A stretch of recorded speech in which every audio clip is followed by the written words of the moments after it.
Aku ada pokok durian ni, tapi malas nak baja. Sebab dah baja hujan, habis bazir. Masalah.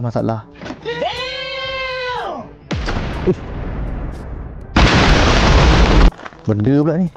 Black Wizard Green 3 in 1 hybrid. Ada bioorganik, kimia dengan perawat tanah.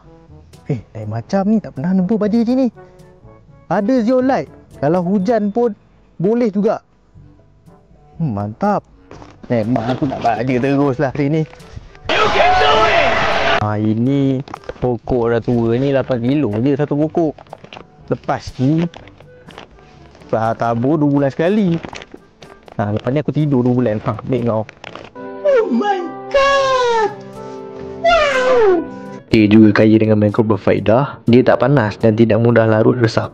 Penting dia guna teknologi ADTA untuk serapan mikronutrien dengan pantas. Baja ni baja mesra alam, menstabilkan pH dan meningkatkan isi tanah. Siapa-siapa nak order boleh kontak Aziz.